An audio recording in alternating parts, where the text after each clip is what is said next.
Hello, I'm Michael Quaid, General Manager of Smoky Hills Public Television, and today I'm joined with Sasha Sanguinetti, Station Manager at Rockingham Media in Colby. And you know, Sasha, at the beginning of the show, they talk about how when you come into town, you got to keep one hand on the steering wheel because everybody waves. Yeah, if you're not used to it, it's something you definitely pick up on. When I moved to Kansas 20 years ago, and specifically to Colby, it was something that jumped out at me. Everybody sometimes it's just a little nod of the fingers, so forth and so on. Sometimes it's a full-blown wave, but everybody does it. And I remember it made me uncomfortable at first because I wasn't used to it. And then the gentleman that moved down here with me, whose family was originally from Western Kansas, he thought it was funny that I picked up on that because it was second nature to him. But you know, it's just a kind of a little microcosm of the way people are here. I mean, everybody kind of knows everybody, and if they don't, they're going to wave at you anyway. So. Yeah, you know, it's the friendly people like that that help support Smoky Hills Public Television by calling in, making their pledge to Smoky Hills, because that's what makes these local productions like Traveling Kansas possible. Yeah, absolutely. I mean, Smoky Hills Public Television for years, well before I was here, focused on the local communities with information, entertainment, so forth and so on. Traveling Kansas is a great example of that. So, yeah, I mean, it's people that you know, they care about their communities, they care about Western Kansas, and that's something I've really learned here over the last couple of decades, is that people take great pride in living out here on the high plains, in particular in Colby, or really any of the small communities out in this area. You know, you talk about some localness and everything. That's one thing in Smoky Hills we take pride in, is our local productions. And there's something that was brought up in the show about the community building.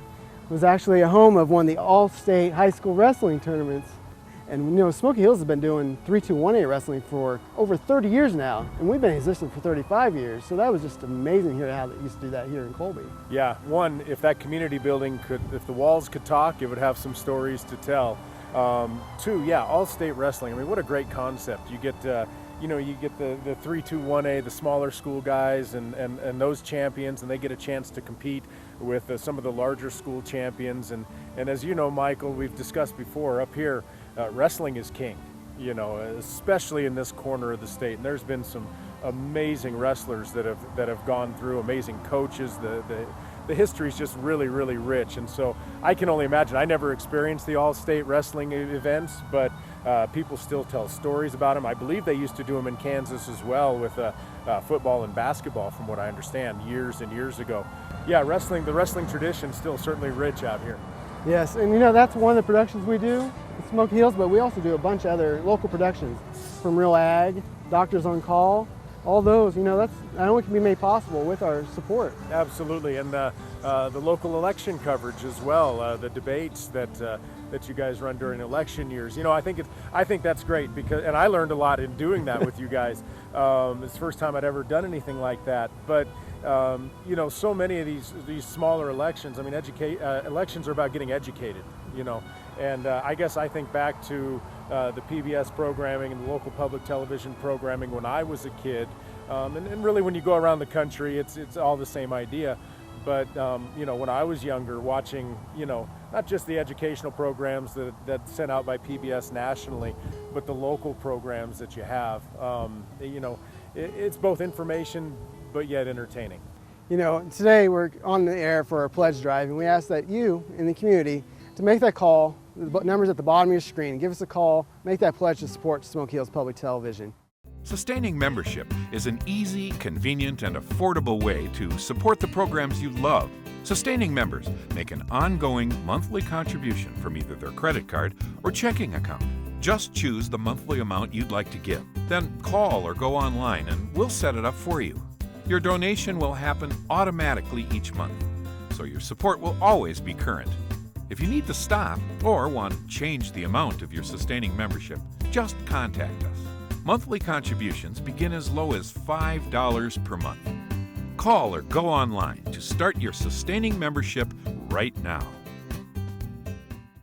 Well, you know, we're talking about community sporting stuff. You know, we come to you for a pledge drive, come to our audience today, and hope they would support Smoky Hills Public Television by becoming a member, becoming an ongoing sustaining member, as low as $5 a month. You know, if they come in and support at $5 a month, we can give them access to Passport, which is online video content that isn't available anymore on PBS or anywhere else. They can gain access and gain the knowledge through that. It's a VIP membership, if you will. You know, if it's more than $5 you like to give, we also have the member benefit card. They can give you 2-for-1 deals, and there's a bunch of them. There's some right here in Colby. It's Gambino's. Great pizza. And the golf course also has one. Yeah, a great golf course. Not necessarily great golfers, but great golf course for sure.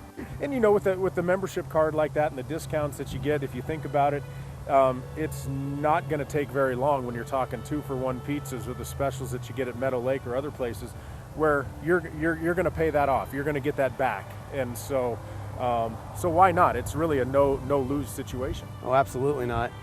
One other thing, you know, going back to the show we were watching, in there they talked about there used to be 94 one-room schoolhouses here in Thomas County. That is just amazing. Talk about evolving. Yeah, absolutely. You know, they have the high school that they built here 20 years ago. That's a big, beautiful building. But yeah, you go back and really just the rich history. You talk about the schoolhouses, and I think there's still people around that can probably remember those days. You go over to the Prairie Museum of Art and History. What a treasure out here with the Cooper Barn and the story of how they moved that from out by Rexford all the way in one piece. Absolutely. That was amazing. And there's pictures in the museum of that actual move.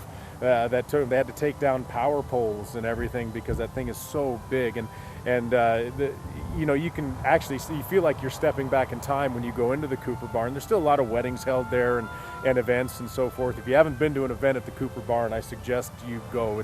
It's a very unique piece of Thomas County history. You know, you can go learn about the sod houses.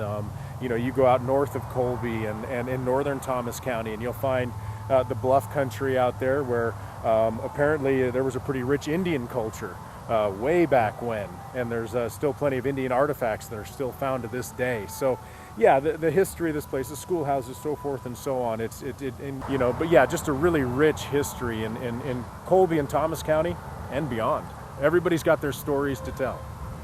Well, you talk about stories to tell. We're about going to wrap up this episode, Traveling Kansas Colby.